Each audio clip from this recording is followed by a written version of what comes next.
한국 경제를 이야기할 때 빼놓을 수 없는 이름, 삼성. 세계인의 손 안에 있는 갤럭시 스마트폰부터 컴퓨터와 서버의 핵심인 반도체까지 우리의 일상은 삼성이 만든 기술로 움직입니다. 하지만 이 거대한 기업도 처음부터 글로벌 리더는 아니었습니다.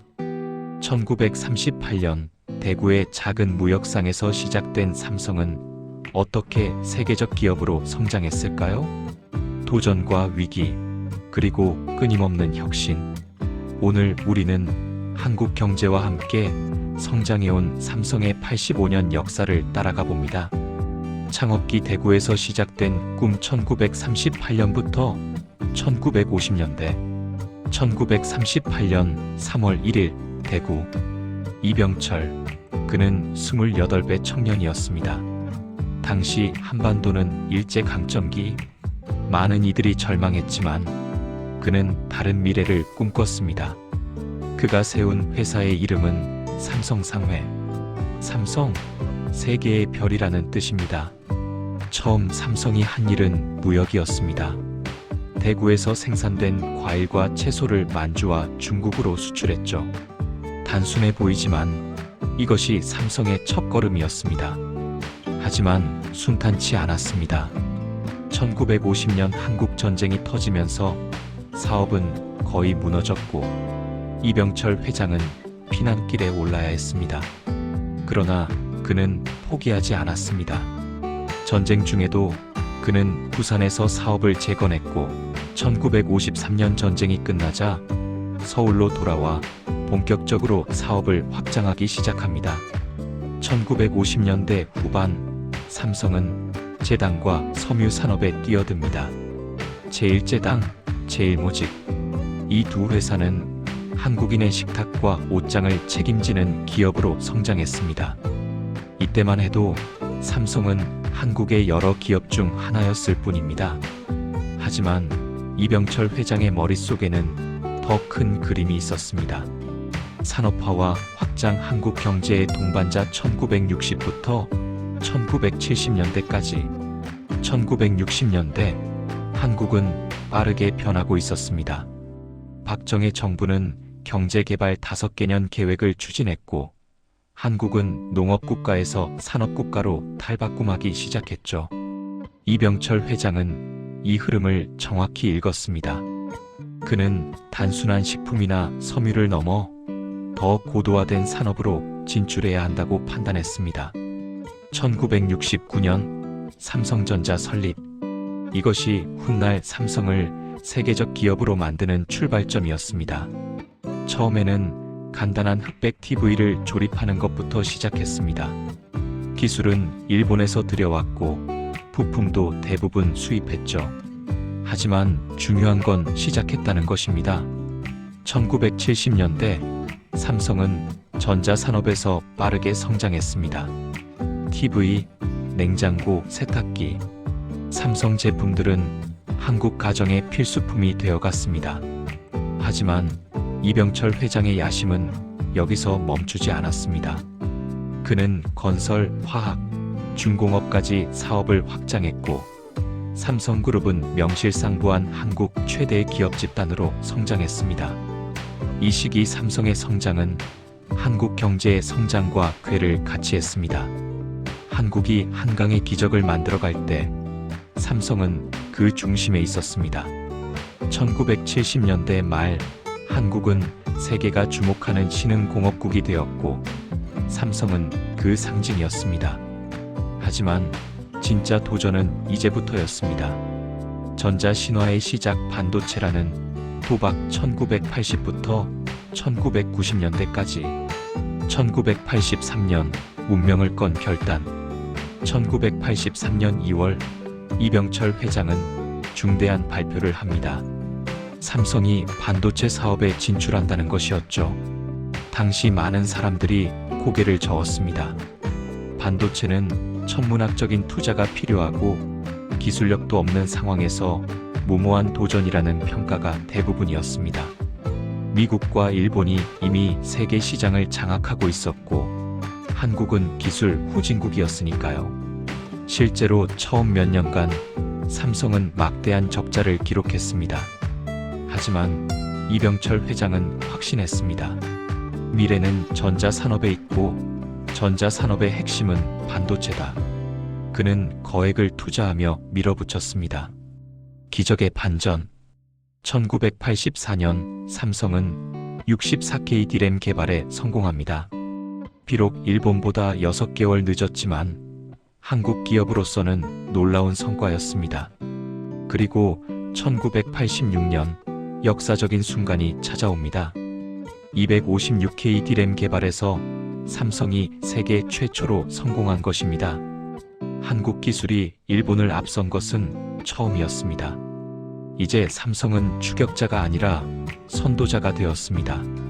1M, 4M, 16M. 메모리 반도체 분야에서 삼성은 계속해서 세계 최초 기록을 갈아치웠습니다. 1990년대 초반 삼성은 메모리 반도체 시장에서 세계 1위에 올라섭니다. 불가능해 보였던 도전이 현실이 된 것입니다. 글로벌 브랜드로의 도약. 1990년대 중반 이건희 회장은 신경영을 선언합니다. 양보다 질, 제품보다 브랜드. 삼성은 더 이상 값싼 제품을 만드는 회사가 아니라 세계 최고의 품질을 추구하는 기업이 되겠다는 다짐이었습니다. 마누라와 자식 빼고 다 바꿔라는 과격한 슬로건과 함께 삼성은 대대적인 품질 혁신에 나섭니다. 불량품은 공개적으로 소각하고 직원들의 의식을 완전히 바꾸는 교육이 이어졌습니다.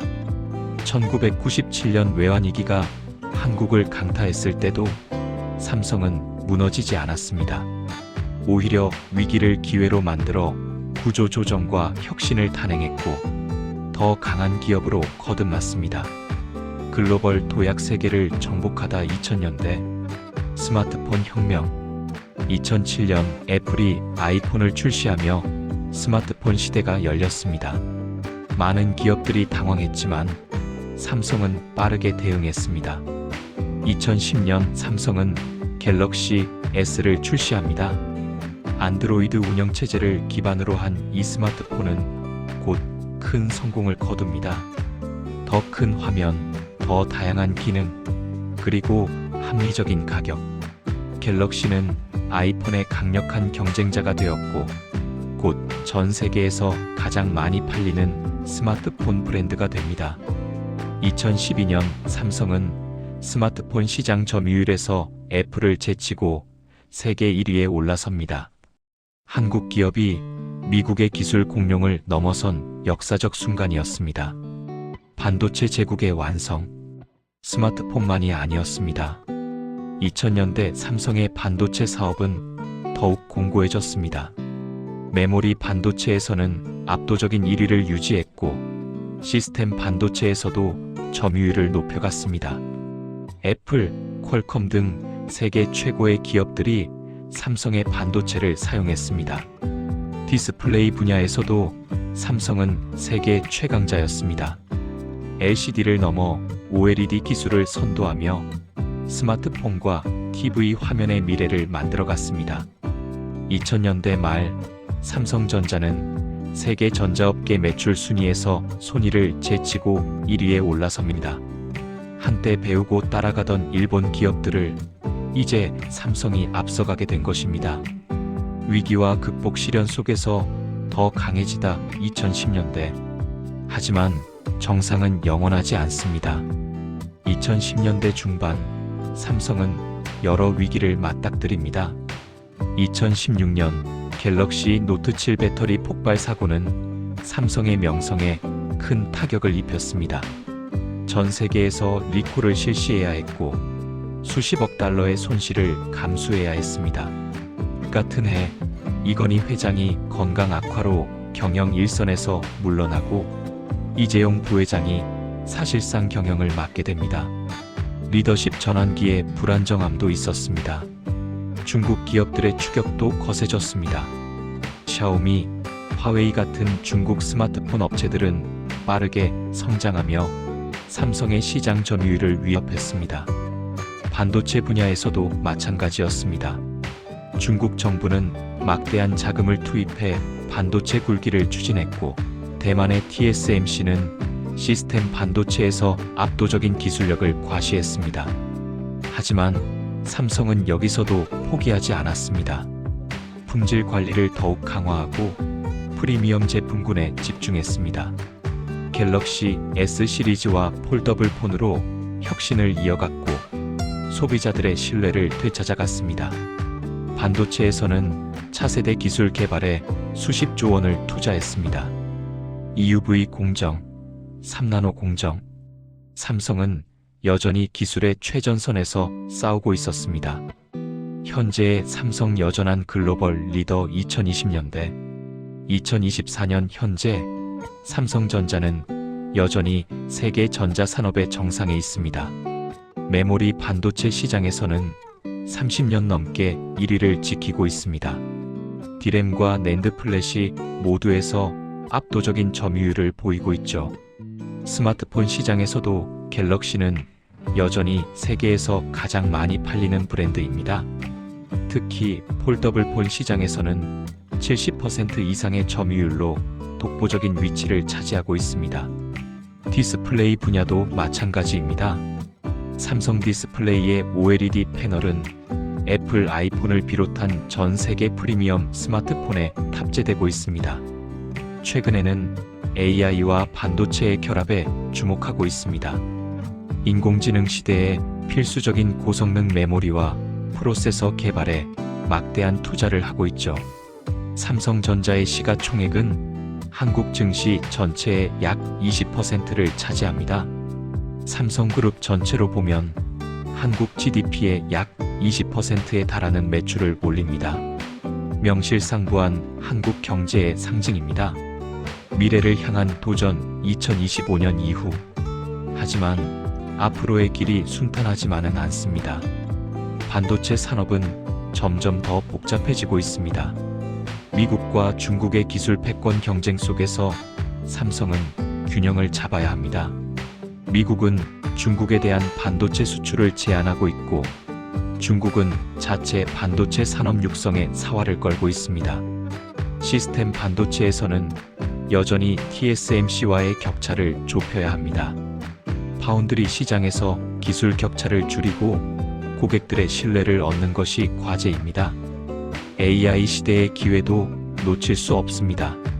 챗GPT로 촉발된 인공지능 혁명은 막대한 양의 고성능 메모리와 프로세서를 필요로 합니다. 삼성이 이 시장을 선점할 수 있다면 또 한 번의 도약이 가능합니다. 스마트폰 시장도 포화 상태입니다. 새로운 혁신이 필요한 시점이죠. 폴더블 폰을 넘어서는 다음 세대 기기는 무엇일까요? 삼성은 AR 글래스, 웨어러블 기기 등 새로운 영역을 탐색하고 있습니다. 환경과 지속 가능성도 중요한 과제입니다. 탄소 중립 달성, 친환경 제조 공정, 재활용 가능한 제품 설계. 이제 기업의 성공은 이윤만이 아니라 환경 책임에도 달려 있습니다. 마무리 계속되는 여정. 1938년 대구의 작은 무역상에서 시작한 삼성은 85년이 지난 지금 전 세계 사람들의 삶을 바꾸는 기업이 되었습니다. 무모해 보였던 반도체 도전, 일본과 미국의 거인들을 넘어선 집념, 위기 속에서도 혁신을 멈추지 않았던 의지. 삼성의 역사는 한국 경제가 걸어온 길이자 한국 사람들의 도전 정신을 보여주는 이야기입니다. 물론 삼성도 완벽하지 않습니다. 재벌 중심의 경제 구조, 노사 문제, 지배 구조의 투명성 등 비판받는 부분도 많습니다. 하지만 부인할 수 없는 것은 삼성이 이룬 성과가 결코 작지 않다는 것입니다. 기술 후진국이었던 한국이 세계 반도체와 전자산업의 중심이 된 데에는 삼성의 역할이 컸습니다. 이제 삼성은 새로운 도전 앞에 서 있습니다. AI, 양자 컴퓨팅, 차세대 디스플레이. 기술은 계속 진화하고 경쟁은 더욱 치열해질 것입니다. 하지만 85년 전 한 청년이 작은 무역상을 시작하며 꿈꿨던 것처럼 불가능해 보이는 일도 도전하면 이룰 수 있다는 것을 삼성은 보여줬습니다. 삼성의 여정은 아직 끝나지 않았습니다. 그리고 그 다음 장은 새로운 세대의 도전으로 채워질 것입니다. 1938년 대구에서 삼성상회 설립, 1953년 제1제당 설립, 1969년 삼성전자 설립, 1983년 반도체 사업 진출 선언, 1986년 256K D램 세계 최초 개발, 1993년 이건희 회장 신경영 선언, 1997년 -IMF 외환위기 극복, 2010년 갤럭시 S 출시, 2012년 스마트폰 시장 점유율 세계 1위, 2019년 갤럭시 폴드 출시 폴더블폰 시대 개막, 2020년 이건희 회장 별세, 2024년 메모리 반도체 시장 30년 연속 1위 유지. 앞으로 더 성장하는 삼성의 뒷이야기는 계속됩니다.